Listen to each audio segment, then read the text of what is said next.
Hey guys, and welcome back to Cultured Boys, a show where two guys just want to talk about stuff. I'm Nathan, and as always, I'm joined by my beautiful co-host Pepe. How you doing, mate? I'm right, mate. Feeling beautiful today, as always.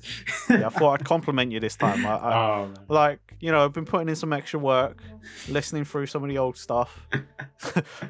bit harsh, you know what I mean? Like bragging on you a bit. So. It's not often Nathan gives me a compliment, so it's a good day today. Just, don't chuck out no puns or nothing, and we're good at it. Oh, that's a deal breaker. Right. Okay. So what are we talking about today, Nathan? Well, following up from our last episode, we're going to talk about our favorite Nintendo games on the home consoles. That sounds good. So we're going to span from we're going to go N64, we're going to go GameCube, we're going to go Wii, Wii U, and finally end on the Switch, because it's like, even though it's a hybrid, like handheld console thing, we're going to count it as a mainline console. Yeah.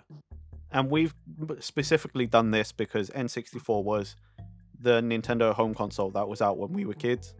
I know there's two more before that, but we didn't experience it. So yeah, we're going from like what we had, basically. If you want us to talk about old games, you can ask us too. I don't know how good we'll be at it, but yeah. I've played some re-releases of like Super Nintendo games and some NES/Famicom games, but yeah, that's fair. Well, let's jump into it. Should we go for Nintendo 64 then, Nathan? Yeah, let's go. Who wants to go first? Should I take this? I'll go for the first on this one.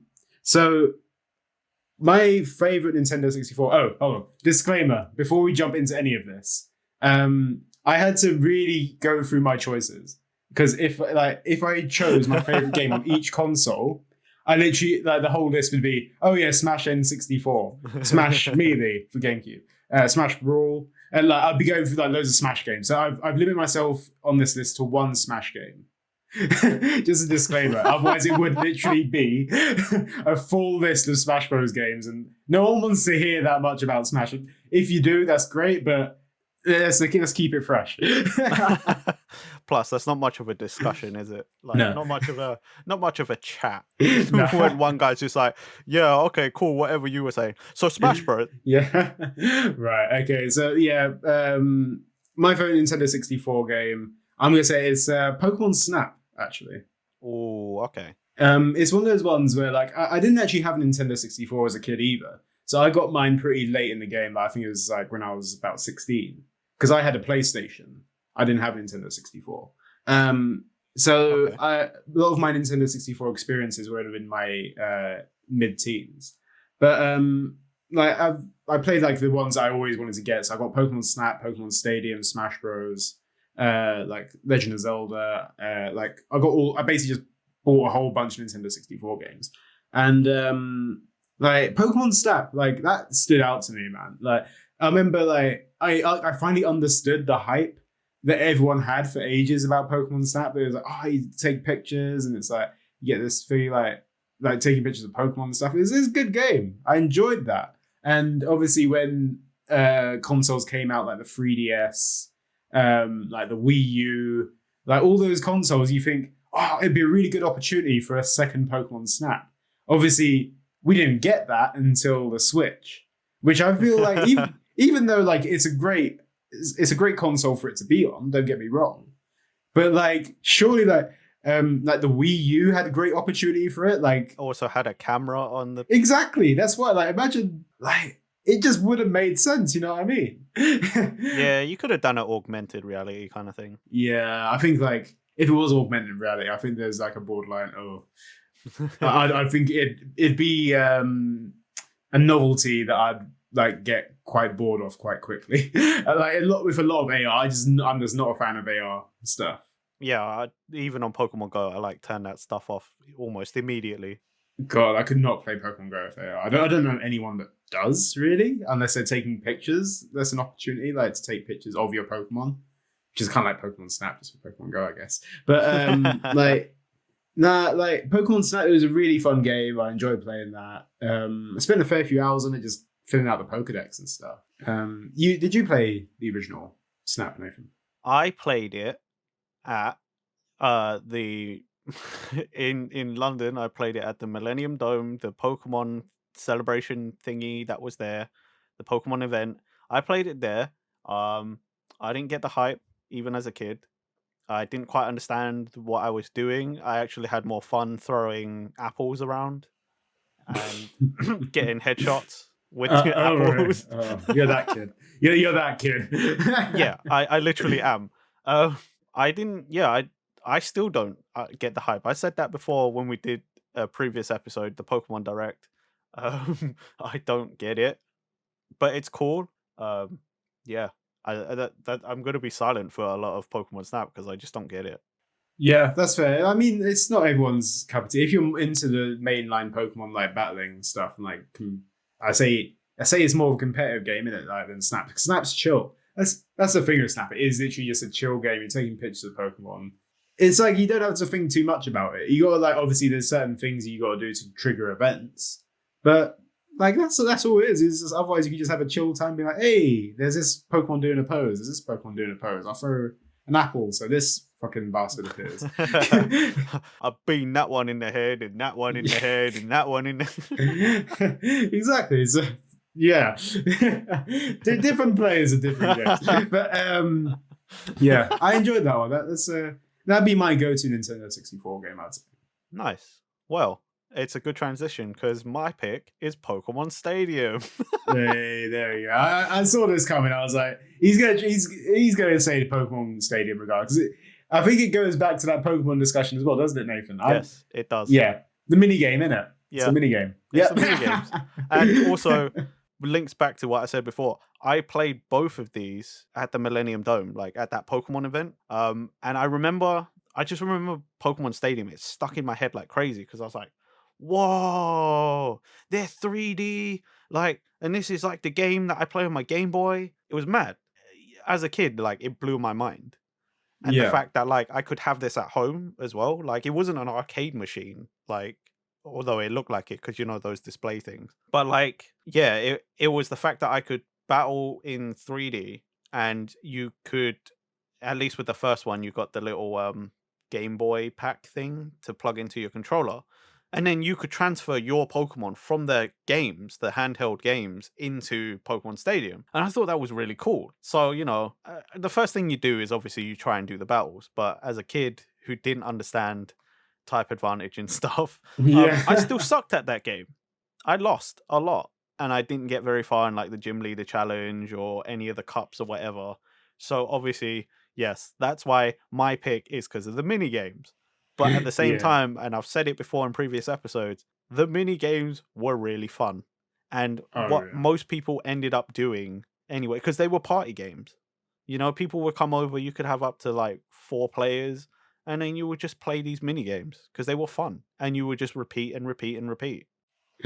But yeah, I agree with that. Like, well, I say that I had Pokemon Stadium in my late teens. It was at the point where people didn't come around to play Nintendo 64 anymore. You didn't have the right friends. I didn't.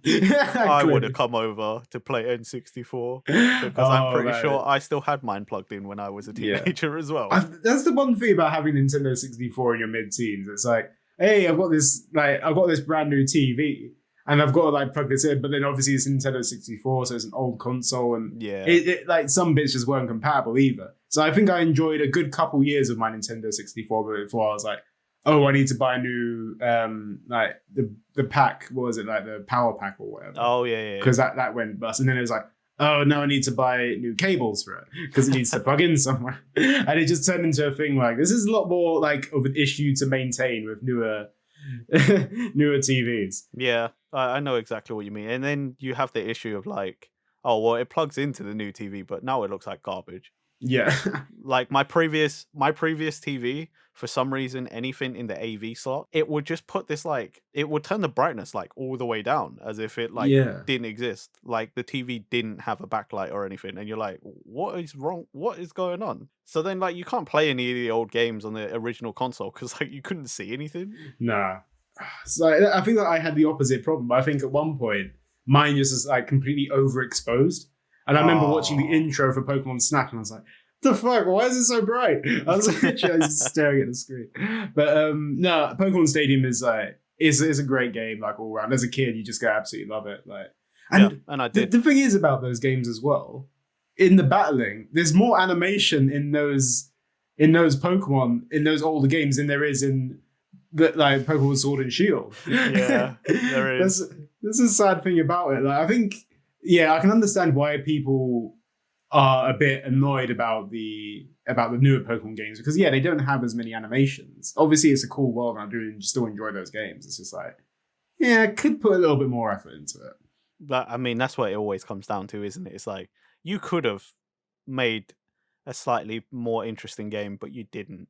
Yeah, here's the thing. But hey, it's one of those ones you can't really even make a new Pokemon Stadium, can you? Because the whole peak of like what everyone loved about Pokemon Stadium was it was 3D Pokemon in a world where we only experienced 2D. And now, where do you even go from that? I think it'd have to be a spin-off game, if anything. But even then, it probably wouldn't smack as well. Like. The only way I could see it coming back is it's 2 separate spin-off games. So you would have the Battle Simulator, right?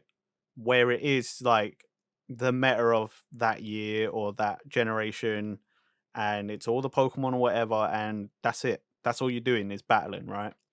And then there's the other one, which turns into just sort of almost like Mario Party, but Pokemon, like a mini game compilation of all just Pokemon mini games. I'd buy that.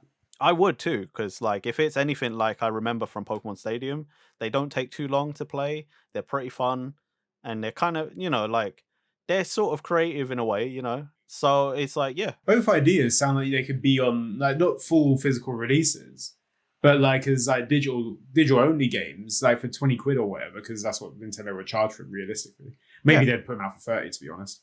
But I mean, I could see them putting the Battle Simulator out maybe as a standalone.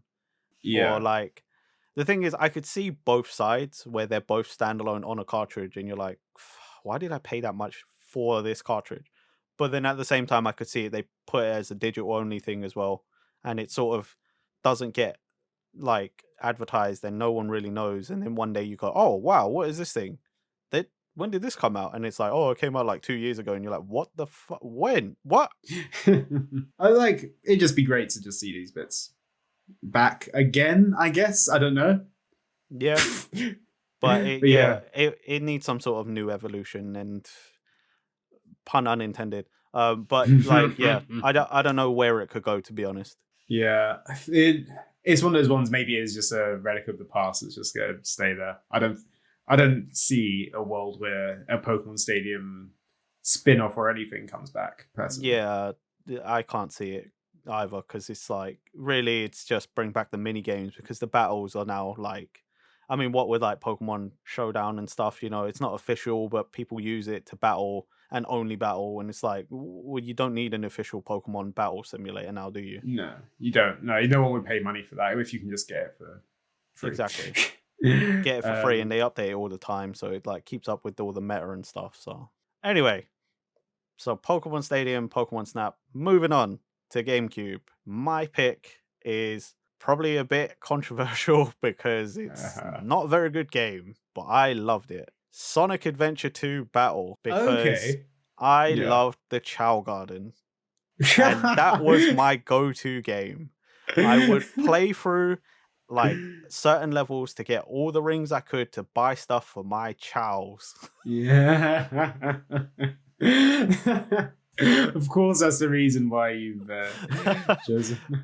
Look, right, the actual game, kind of trash. Controls weren't great, camera wasn't great, and overall the game kind of was just sort of like meh.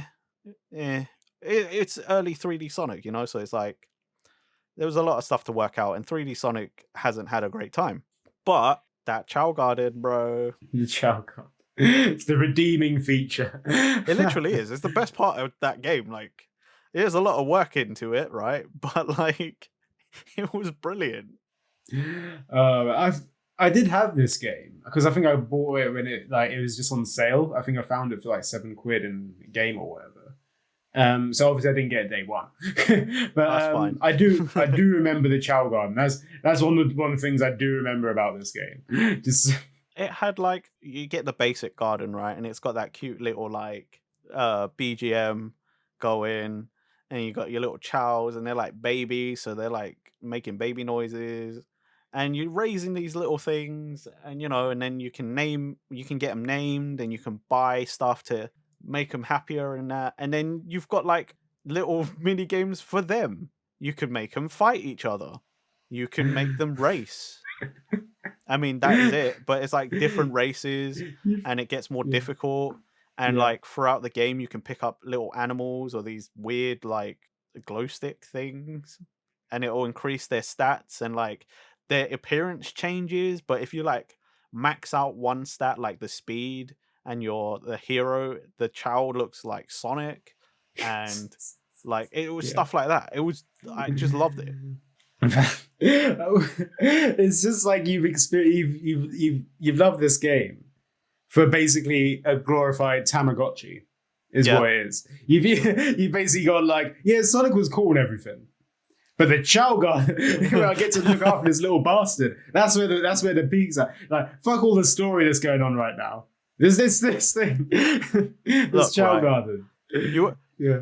No one cares about the story except for the very first level where Escape from the City plays and you're fucking Yeah. snowboarding down the fucking hills of San Francisco, and that's it. Everything else is just who gives a fucking shit. Yeah. I mean, to be fair, I don't know how much I experienced of that game, because I did say I bought it, but I don't think I ever completed it or got that far in it. I finished it 'Cause- like Did on you? both stories, but again, as someone who finished it and played it, Chow Garden is really the only redeeming feature. Yeah. And some of the Fair enough, songs, yeah. some of the music. That's it. Yeah. Those are the I mean- only redeeming features. That's one thing that Sonic always does quite decent. I think Sonic music is like, yes, that's some top tier shit right there. Like, I think Sega as a company actually like smashed their music. Yeah, Right. they a lot of their games do have pretty good music, but I feel like we're also saying that because Sega own Atlas and Persona normally has really good music. Yeah, I mean, well, like it's true because I have like some banging tunes, but like there's Outrun as well. Yeah, Outrun is like sick. That's a good one. Crazy Taxi, I love Crazy Taxi. yeah, That's okay, cool. okay, right. You've proven me wrong. Yeah. there's Oh, shut there's up a lot now. of things that Sega did. Sega did good music. It's just a shame they don't do good games.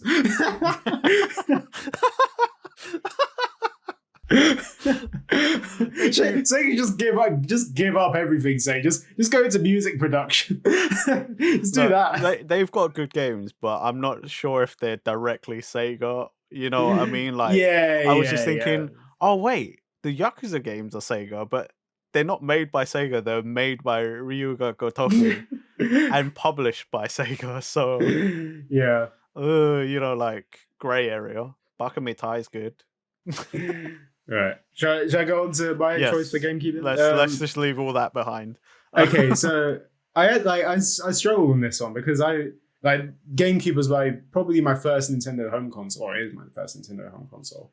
And there's a lot of great games I had on it, but I think narrowing it down, because I can't choose Smash Melee, I'm gonna go for like the other game that made me hype, which was Mario Kart Double Dash. I Actually. thought this was coming. I thought this was coming. It was a choice. I narrowed it down to two. It was a choice between this and Pikmin 2. But technically, I experienced Pikmin 2 on the Wii, so Yeah. I'm going off technicalities here because I played new play control. But Mario Kart Double Dash is a game that like I love the mechanics of it. I mean, it's not the most ideal game, but I love the whole like switching out using two characters and like putting like team combos together. And like the double items, that sort of thing, switching around like races. I love the idea of it as a kid, and I thought it was really cool. And all the race courses in that were like decent as well. Like, did you ever play it, Nathan? I did, but I actually don't have. This is probably one of the Mario Karts I have the least amount of experience for because I actually didn't know anyone who owned it, so I only ever played it like 2 or 3 times, and it was I can admit like from the 2 or 3 times I played it, it was really cool. There was a bit of a learning curve, especially when you come from like a normal Mario Kart to that one, and it's like, oh, there's 2 characters now, or like, like I'd play it around somebody's house, and it's like, oh, let's do 2-player, and then like you're playing with them on one cart, like that took a bit of getting used to.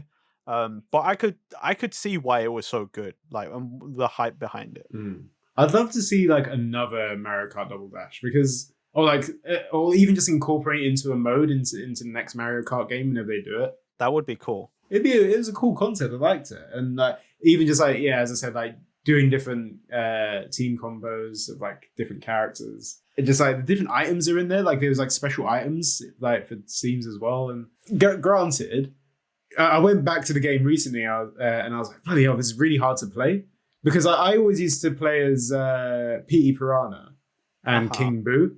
But that is a very heavy car in the game. And that's like, I don't know how I did it as a kid. Perseverance. Like, and pure perseverance. Yeah.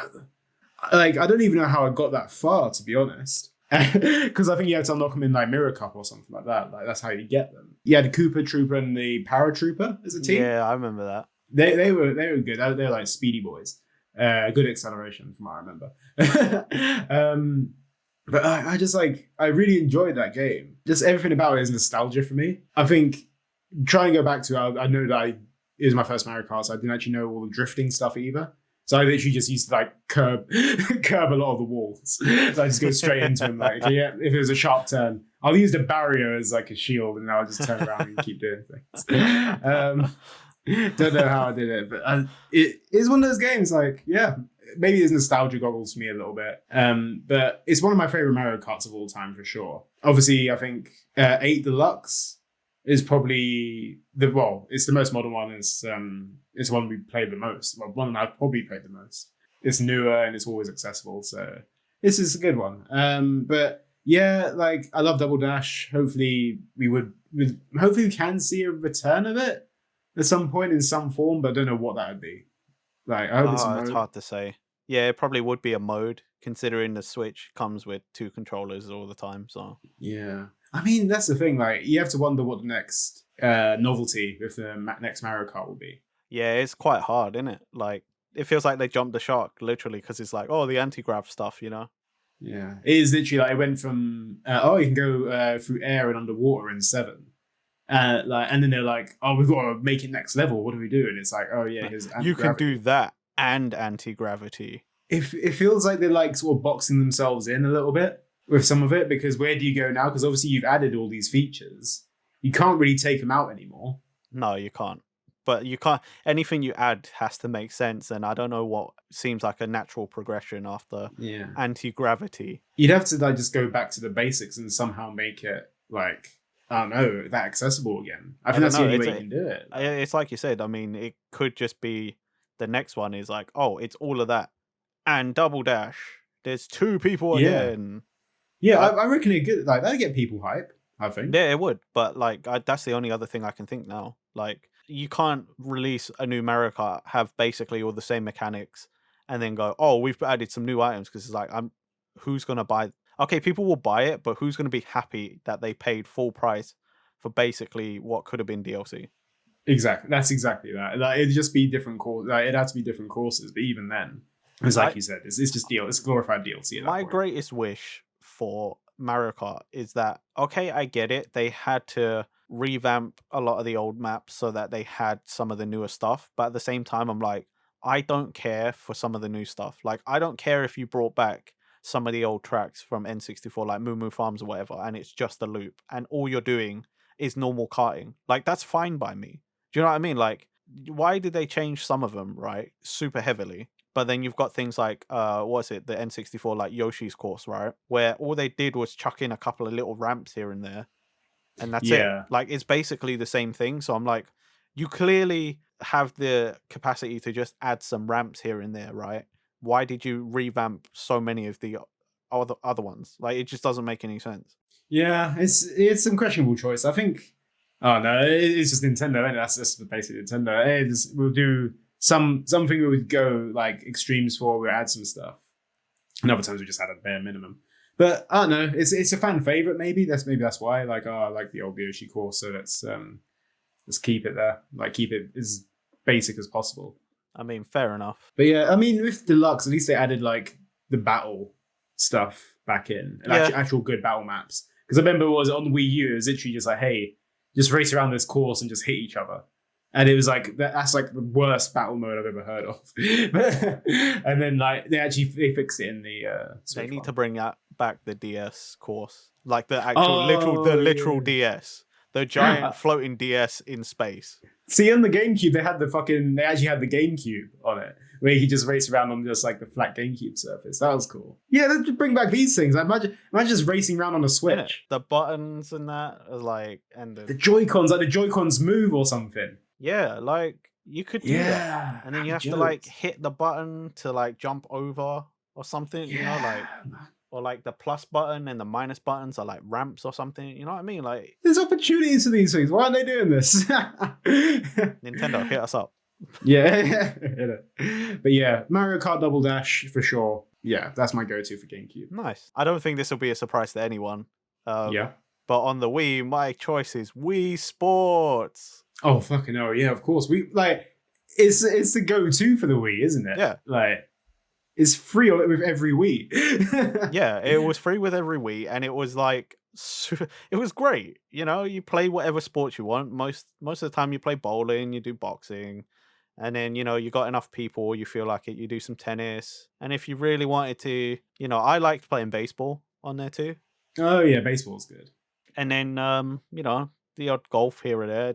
That's the one I think most people played the least. But yeah. Definitely. But yeah, Wii Sports, like it was almost the perfect game for the Wii, and they gave it with the console. So a lot of the time, I didn't really play much else on my Wii. I used to just be like, cool, I'm just gonna play some Wii Sports. I'll do a bit of boxing. Boxing is cool. Yeah, it's just one of those games, isn't it? Like everyone could play. That's the thing, because I remember getting the Wii for Christmas, and it was one of those ones where it'd just be like, oh, okay, like 2 people can play, and like you just. Like obviously it's the Wii, so even though it's motion controls, it's not the most like integrated motion controls. You're just swinging around the thing and it will do something. So, but like it is just a great game to have, and it's one of the reasons why the Wii did so well. Definitely, I think. Like, yeah, because it was an all inclusive. Like I remember playing it with like my little cousins. They don't know what's going on, but they know.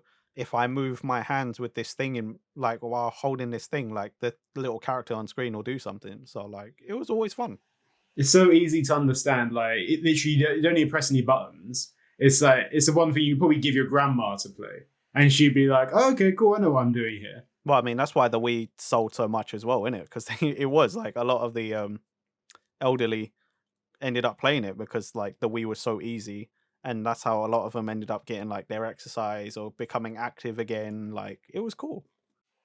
But yeah, I agree with you there. Like it's an iconic one. My Wii game that I've chosen we've talked about like the line of games before in previous episodes, but the game I've chosen is One Piece Unlimited Adventure. Okay, I wasn't expecting that. Yeah, it's one of those ones like I was thinking, what is it? What is the game I played most on Wii? I realised it's Brawl, so I can't choose Brawl. So I chose the other game that I specifically bought a Nintendo Wii freeloader disc to play like different region games, basically. So because obviously the Wii was region locked, and I wanted to play games that the UK didn't have at the time. Because Smash Bros. Brawl came out like about 6 months later than the rest of the world for some reason. So we still had that weirdness going on. Yeah, it was that thing. So I wanted to play Brawl early. So I got the freeloader disc and got a copy of American Brawl. So I played it a bit earlier than everyone else. But the other game that I got this for was One Piece Unlimited Adventure, because there was no UK release date for it, and I really wanted to play this game. And honestly, like this game was so fucking cool. Like at the time, I was like a huge One Piece fan. I was getting into like basically I was watching the anime on YouTube in like 3 parts because that was the only way I do as like a kid in my teens. And like I was getting back into One Piece again after watching the awful 4Kids dub, which I didn't know was awful at the time.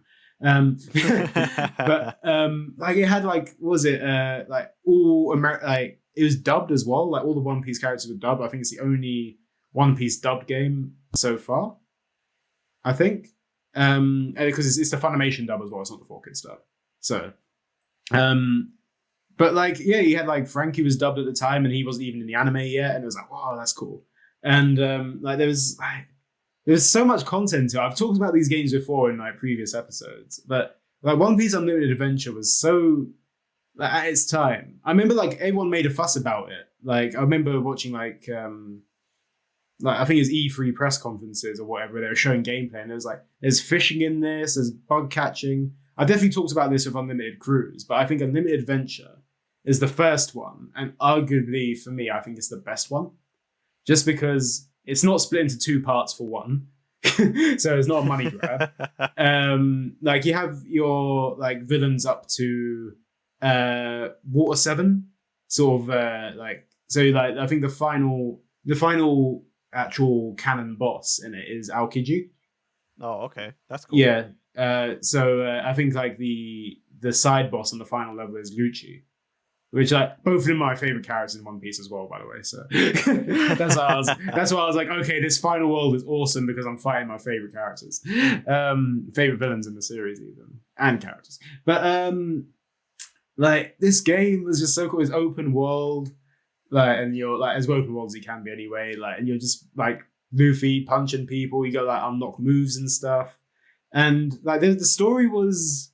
It was okay. Obviously, it's all original story, and you're helping this like little rabbit bastard try and find his master or whatever, or recollect his memories. And it's like it's a cool original story. I enjoyed it. It's nice.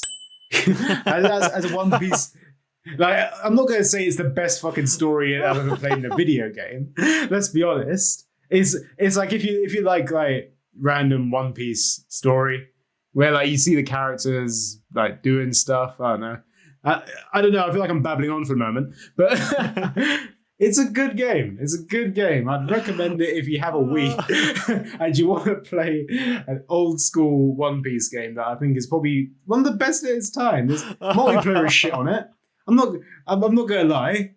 This once you've done the story, there's not much else you can do. There's a 2-player where you can actually choose all the characters that you've fought against, so you can play as like all the bosses you fought against. It's just awful because it's like a top-down view. So all of it was like third person. The whole story mode was third person, but then suddenly the versus mode is like this bird's eye view, and it's awkward combat, and like you can't have like all the characters you want on the team or whatever. You know, you're making teams basically. What a strange choice. It's you're not playing it for that though. That's just like, hey, we need to add an extra mode in it, so here you go. But like the story was good, and there's like about 6 or 7 days. It's like your typical, hey, go to your grass world, then you go to your what was it, cave world or whatever, ice world. It's like a typical like sort of Mario-esque kind of thing, where you like they have here's these different themed worlds, and you just go to them. Yeah, this game is good. I don't know if you ever be able to find it again, especially not in the UK because it didn't come out over here. But yeah, it's a good One Piece. Probably my favorite One Piece game of all time, I'd say. Sorry, I still can't get over your great sales pitch of it's a nice story. I panicked. I really panicked. What's the first word that came to Pepe's mind? Nice. Like imagine if games like game companies actually like sold their games like that. Hey, do you want a nice story? No, could you just imagine anything sold like that? Like, watch the new Captain America film. It's a nice film. Fucking hell. I really did panic there. I think, yeah, I just babbled on. There we go. I'm never going to live that shit down. It was a nice sales pitch. Yeah, thank you, Nation. Let's move swiftly on. Let's just move past the niceties. Right. Oh, mate. Right. So, what's your Wii U pick? Fucking hell. Okay, this is a tough one, you know, because like pretty much all the Wii U games that have come out are basically now on the Switch. So yeah, I wanted to choose something that was still on the Wii U that hasn't been ported over. And honestly, it actually wasn't too hard. I narrowed it down to 2. And my game is actually Game and Wario. Oh, okay. That makes sense. Yeah, I thought you'd pick that. A lot of people hated this. A lot of people did not like Game and Wario, mainly because the story, like the main single player of Game and Wario, wasn't exactly what people liked before. Like, because you had like WarioWare Touched on DS. Oh, what a great game. Fantastic Wario. I think that's my favorite WarioWare game of all time. I think that's most people's favorite. Like, that game was just something It's so else. good. I love that. And then you had WarioWare on the Wii as well. That was also good. That was a good one as well. Like, I think those are like peak WarioWare games for me. Yeah. And like I think they had the like later on as well. Obviously, this is past the Wii U's time, but WarioWare Gold as well. I don't know if you played that. Which one's that? It's on the 3DS, and basically, Nathan, it's basically like WarioWare Touched 2 is the best way of putting it. I didn't play that one then. No, it came out really late in the 3DS's life cycle. To be honest, it came okay. out probably a year before they was like, "Hey, we're getting rid of all these. We're getting rid of this now." So, but it was a good game. I enjoyed Gold, but Game and Wario single player, yeah, it's not everyone's greatest one. I can understand that because I personally didn't really like the single player that much either.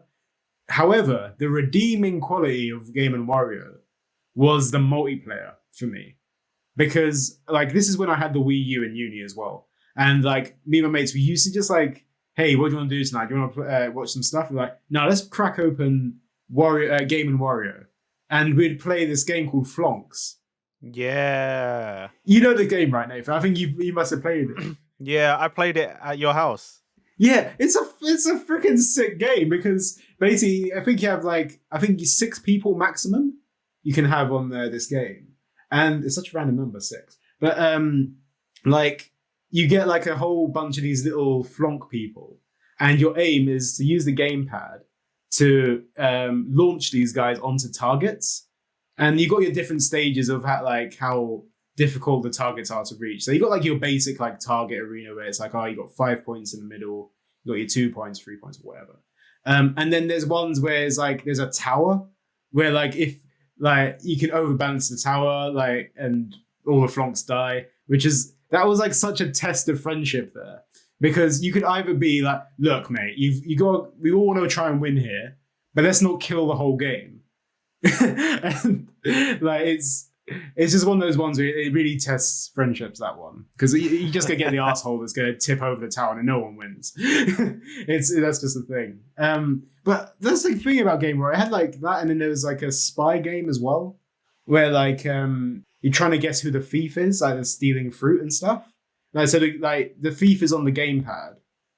Oh, I think I remember this one. And eventually, like you choose when the lights go out. Yeah, Or something like you have to wait. And like there's people watching on the big screen trying to guess who the thief is. And like so you have like you're like one thief in like a crowd of like 100 people. And you like narrow it down to like, okay, no, this person's like they've got ginger hair, they got a round face, like, and that's another really good one. Like I think those are the 2 main multiplayer ones I used to play. I remember we played like a Pictionary one once. Yeah. Oh my god, there was a Pictionary one as well. It's like there's an art gallery or something. I don't remember too much about it. It was like you took turns and you had to draw something within like 30 seconds or something. And it was like you had to the people had to guess as many of the drawings correctly as possible. That's it. That is literally it. Oh man, that was so good as well. Like that's why I don't understand why people really didn't like Game and Wario as much. Like, yeah, single player shit. But like the multiplayer makes it redeemable. It really does. Like that was such a good game. Like, I'm gutted people didn't like it as much. It was good it made the most out of the gamepad as well. Those games. Oh, it did, and it really did. It was one of those games that, like with the Wii U, there was a few games that definitely struggled with that, or it felt like it was pushing the gamepad too hard. You know what I mean? Yeah. There were some games which really couldn't find that balance, but Game and Wario, I think, found that great balance. Man, that was good. I like that. It's nice. It's a nice game. It's a nice multiplayer game. Like it's the only reason why I'd recommend it, just for the multiplayer. Well, piggybacking off of the multiplayer aspect, my choice is also because it's a lot of multiplayer. It's Nintendo Land. It's honestly the one I played the most, right? It's because when people come over, you can do, like, you always do, like, the Link challenge. So one of whoever's on gamepad is the archer, and anyone else who joins, because I think you could add up to uh 3 people or something like that. So you could have 2 swordsmen and 1 archer. And I've done that before. That was really fun. Or you've got like the Animal Crossing game where even though Yes. it's technically 2 player, but you could split it like because it basically one person has a Wiimote and controls the little character running around picking up the candy to drop in the little bowls, the little areas. I was like at a family's house, right? I brought my Wii U with me, and I was like, actually, why are we playing this 2 player? When one person, everyone always complained that like, oh, controlling, Booker and that the 2 dogs was hard for one person. I'm like, wait, there's 2 people sitting around here that want to play. Why don't you just take half the gamepad controller each and control one each? Then it became 3 player. And it was actually more interesting that way because, like, okay, they had to control their camera automatically moved based on their distance from each other and wherever you as the villager was, right? But that's also what made it challenging because now you've got 2 people chasing you, Hmm. but they also have their own set of challenges. And like there's a bunch of other mini games, like, there was the Yoshi Toad one. I love that one. I love the Yoshi one. I think that's one of the ones I played the most on Nintendo Land. Like, Again, it's multiplayer. or you've got the Luigi's Mansion one. Yep, Like played that quite a lot. that Or was good. the odd occasion didn't play it as much, but you had the Metroid one where like one of you is with the gamepad is like flying around as Samus's ship, and one of you Yeah, is like on the ground basically as Samus, and you're like trying to fight each other. yeah. I definitely didn't play that one as much. It was. I think I played Yoshi one and Luigi's Mansion were the 2 that I played the most on that. See, the one I played quite a lot, surprisingly, right, was, and it was only single player, but because everybody could take turns and it was like a skill based kind of thing, was the Donkey Kong challenge. Do you remember that? Oh God, bloody hell! I remember. Yeah, that was annoying. I think yeah, it's like you said, it's the challenge for it. Like, oh yeah, how far can you get in it? Yeah. It's one of those ones that it lost its novelty after a couple tries, I think. See, I remember I spent like a whole afternoon playing that one time, like with 2 other people, because it was like it started off as a competition, then it became like a group effort to try and get to Yeah. the goal. For me, Nintendo Land is all about the multiplayer aspect for me. Oh yeah, for sure. Yeah, I think yeah, it had like for what it was. I think Nintendo Land was actually really cool. I don't think all the Wii U consoles were packaged with it, were they? No, I had to buy mine separately. Yeah, same. But like Nintendo Land also was like one of the first games where Nintendo went to, started implementing that new style more, like the shinier, like toy style with like Yeah, patchwork and stuff, like fabric and like textured, actual physical looking things. Like that's where they put a lot of that in this game. And it seems like that's where they probably sort of perfected it and like started experimenting more with their other titles. yeah, I agree with that. Yeah, it works well with that game as well. Like it felt a bit more polished. Like it felt nice. It was great. Is that weird? And like Yeah. what was it? They're like they're like BGM for like just being in the game was pretty good. I can't remember it now Is that despite talking about. There you go. Yeah. The thing is like it was one of those that didn't ever get annoying. At least I didn't nah, think so. and like no, you're right. I think it's one of those games where like yeah, you just kept on going with it. It was nice. Fucking hell, can't stop saying it now. It's in my it's in my mind. It's nice. God damn it. But no, like it's nice music. It doesn't get too grating, basically. Yeah. And it was very pleasant. yeah, Like pleasant. There you go. It was simple, but it wasn't annoying.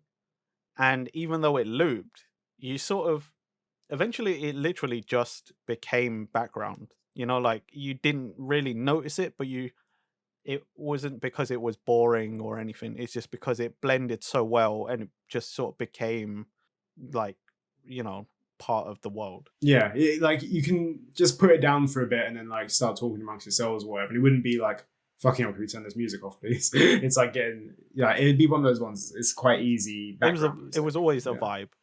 Yeah, exactly. Honestly, it was always just a vibe. It was a good, yeah, like it's one of those ones like obviously you can understand why it wasn't ported to the Switch, but even like a sequel or whatever, like we're using Joy-Cons or something The like thing that, is, that would have been cool. you could port that to the Switch though, right? Because Mm, all you need is like Joy Cons, right? yeah, And one person, okay, now one person probably needs to use the another Joy-Con or something, right? Or they figure it out. I don't know how it would work, right? But you yeah. could sort of figure it out. I reckon Some of the motion games can still work for sure. definitely. I think it'd be one of those ones they'd have to revamp it and make. They wouldn't be able to port the whole game over. Yeah, it would take work. Yeah. They'd have to make Nintendo Land 2, I think, is what they'd have to do. Oh, I'd be down for And that. just come up with some new mini games. Bring back some of the old ones though. Oh yeah, definitely. Like, stuff like Luigi's Mansion or whatever. Somehow. Luigi's Mansion, Animal Crossing, Link's Challenge, like There's so many good ones. It was a good like. It's one of those ones that like kind of went down that Wii Sports vibe. yeah. Where like you got your Mii's in there, which is what everyone's still hyped about, I guess. Well, it was dying down compared to the Wii anyway.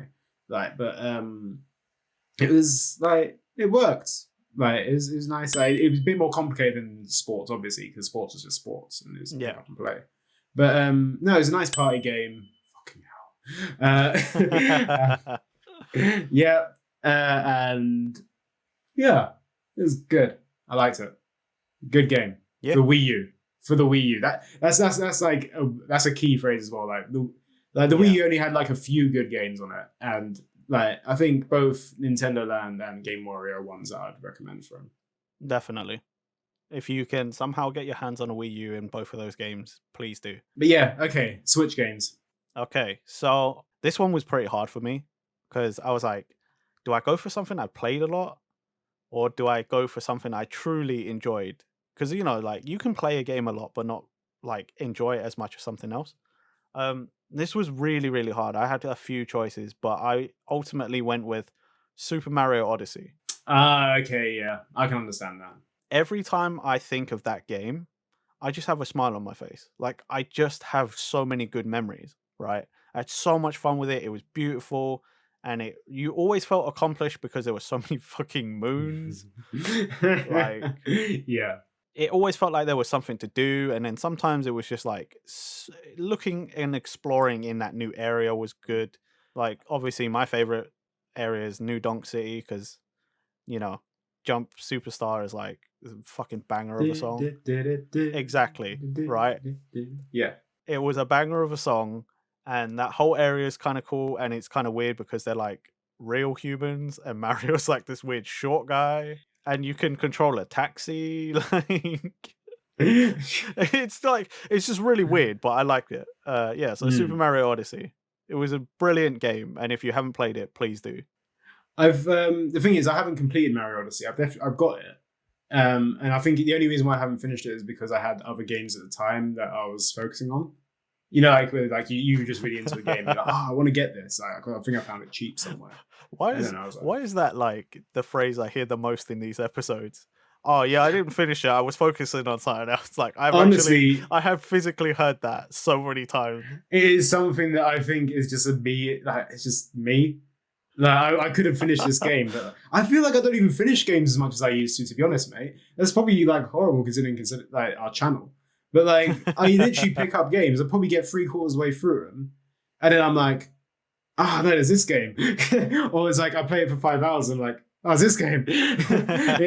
I'll tell you what it is. It always goes back to that same problem that I have. I'll talk to you about it later, like, shortly. But no, Mario Odyssey, I can completely understand why it's so hyped. Like it's one of those like 3D Mario games. Like all the 3D Mario games are pretty consistent. Let's not be around the bush. Yeah, but this is like the best of the best. Like so polished. I don't know how they're going to top this one. It just works so well. You know what I mean? It's like they've learned from their mistakes in previous games and just like, hey, there we go, let's do this. It's the collectability factor of the moons, like you said. And there's just like, it's good. See, I didn't say that. No, I know what you mean. It was like the culmination of what it felt like every 3D Mario game. Like everything that was in there before they learned and improved, and this is what they came up with. And it is a amazing game. And it was like not a launch title, but pretty much a launch title. You're like, it didn't come out too far after the Switch. And it was definitely, when it came out, it was like one of the games on Switch to own. Yeah, I think it still is, to be honest, mate. I think Oh, like yeah. that and Breath of the Wild are like your go-to games. Yeah, Like, easily. Both of those are so amazing. But yeah, Mario Odyssey edged it out because as much as I love Breath of the Wild and as much as I played Fire Emblem Three Houses and love that game, like this is the one that just brings me the most joy, even from thinking about it. No, it's like it's a happy game as well. Like it's like so colorful and there's so many different themes of it. Like yeah, it's good. It's like you said as well. It has like what you're talking about in the with Nintendo Land. It has like a really nice polish about it. Yeah, you know what I mean. it does. It's shiny. It's really shiny. And like taking over enemies and stuff. That's a really cool concept. I like. Plus, spoilers for anyone who hasn't, right? So Pepe as well, but like you can also, once you finish it, you can unlock a Mario 64 theme level and you can be polygonal Mario again. Oh, that's cool. And instead of collect in that area, you don't collect power moons, it's power stars. That's cool. I like the throwback of that. Like, yeah. I like little it's awesome. Like it's really, really good. So like they didn't really support it much with DLC though, did they? Like they had the Luigi thing. They didn't. I right? wish and that Luigi thing was sort of like a weird multiplayer-esque thing. So basically you would control Luigi, leave a balloon somewhere on a map, and then it would sort of appear on somebody else's game and they could find it. But besides that, that's all it was. I was really hoping they would release more worlds or something, because like I feel like Mario Odyssey was like the platform to be like, okay, we're probably not going to release another one for a little while. Let's just add to what we have. But I guess that's not what they wanted. So it's a strange one not to release DLC for, I think. Yeah, because everyone was so willing. Everyone would be so willing to pay for DLC on that game. I was waiting for it. I was so sure it was coming. Yeah, so we're like maybe they're focusing like an Odyssey 2 or something. Because obviously they're going to be focusing on a new Mario game at some point. Who knows if it is Odyssey 2? I don't know. It would. I would like an Odyssey 2. But at the same time, I kind of I want to see what they would do next, rather than just another Odyssey. Yeah, you're right. Like it's what is the next big Mario game? What are they gonna do with it? Because like think about it, like Mario games normally, like even the first one does really well, and then the second one normally flops because people are sort of like, oh, it's just more of the same. Yeah. Oh no, like because I think that's the thing with Galaxy 2. Like I don't know if it outsold Galaxy at all, but like it's one of those ones that people preferred Galaxy 2 over Galaxy. That's the one thing. Like people preferred that. Maybe it's just a cult hit rather than an actual like. It probably was because I never even played Galaxy 2. I didn't either. No. I played Galaxy 1. That was fun. Like all the 3D Mario games have been fun. Like that's definitely like the theme of those. Like you never pick one up and be like, this is boring. You're like, okay, no, this is fine. You do it like you collect your stars, your moons, or whatever, and you're on a roll. You just keep going different worlds, and it's fun. Yeah, and I think that's why I don't want an Odyssey 2. I want the evolution of the series. Like, what is the next big thing? Because again, even for Mario, it's getting hard. Like Galaxy took it into space and was like little planets and stuff, and Odyssey like evolved on that in a really good way. You know, like, but where do you go from there? Do you know what I mean? Like, I feel like a lot of these Nintendo franchises, they feel like they're reaching their pinnacle. It's coming up with like a new imaginative idea, really, isn't it? It's like, where do you go from? Like, honestly, like with Galaxy as well, it was like, where do you go from there? And they did it. They did a great job with Odyssey. Yeah, I guess it's more like, how do you change the way you move from world to world? Because if you think about it, from 64 to Odyssey, it's always been like, oh, you're in a new location, a new hub world, and then you move to it's a different mechanic or story theme for moving to a new world. But it is also like, what extra mechanic are you adding on top of that? Because, you know, like Sunshine, we had Flood, and then Galaxy was the Lumas, and then we've got, you know, Hattie, you know, so I was like... Nah, who knows when we'll see another new Mario game, to be honest, because like that's the thing, they might be working on like a new one, but it might not even be ready for the Switch. You know what I mean? It might be like, hey, this is going on the next console whenever they release it. Obviously, like the Switch is halfway through its life cycle right now. I mean, I would hope it's not. They're not going to leave it to whatever's next. I feel like the Switch is still got so much more to go. Yeah. Like, I know you said like halfway through its life cycle, but I feel like there's still way more than that. This thing is not going to die down anytime soon. Yeah, it's true. It's selling well at the moment as well. Like, it's sold amazingly during lockdown. Exactly. So yeah. now it's just got to keep up momentum, isn't it? It's just got to release the games, the software to keep up with the demand of all the people who now have the hardware. It's one of those ones like right now, we've got Breath of the Wild 2 in the works. But like other than that, what is Nintendo's next big game? We got Splatoon 3 as well, I guess. Yeah. I mean, but that's all, that's for you and me and people who like Splatoon. It's hard to say Splatoon 3 is like your system seller, like no, you're Breath of the Wild right. 2 is a system seller. Splatoon 3 is like, it's a cool little game to have. Yeah. Like it pains me. It pains me to say it, but it is just like, oh, it's a cool little thing to have. Yeah. Yeah, it's just like, what is Nintendo's next system seller that isn't Breath of the Wild? But yeah, we'll see. We'll see what Nintendo has in the works for it. Yeah. But yeah. So Pepe, kick it off, mate. The end gone. What's the nice Switch game? Well, nice. I said it from the start. I'm only choosing one Smash Bros. Game. Guess what it is? I mean, the reason why I've chosen Smash Bros. Ultimate as my favorite Switch game is because I've put more hours into this than I have any other Smash Bros. Game. And not only that, it's the pinnacle of Smash Bros. Games. It is ultimate. It is ultimate. It's every single character, like almost every single stage, like minus of what is it, 10 stages that it wouldn't work as well on the Switch basically compared to the 3DS or Wii U or GameCube or whatever. But like it is like the ultimate one. It's got some competitive play for people who want to do that. It's got the casual play for people who want to do that. Like, obviously, there's no wave dashing for you melee bastards. That's fine. You can go back to melee and not have your online system or what tournaments because Nintendo are blocking that. That's a whole other thing. But, like, it is just, like, the best Smash Bros. Game that they've made so far. There's DLC coming out for it. Like, the hype is just continuing on. Like, not only that, like, when they announced Smash for Wii U and 3DS when they had the first trailer in 2013, that's when the Smash Bros. Hype train started.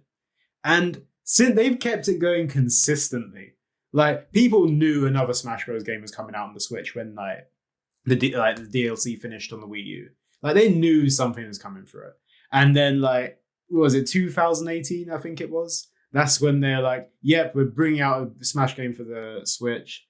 They announced it at E3, fucking killed it. Like everyone is here. People lost their shit. You got like K-Rool, Banjo, like you got fucking like there's what the fuck choices like Piranha Plant. Like there's so much. There's so good about Smash Bros. Ultimate.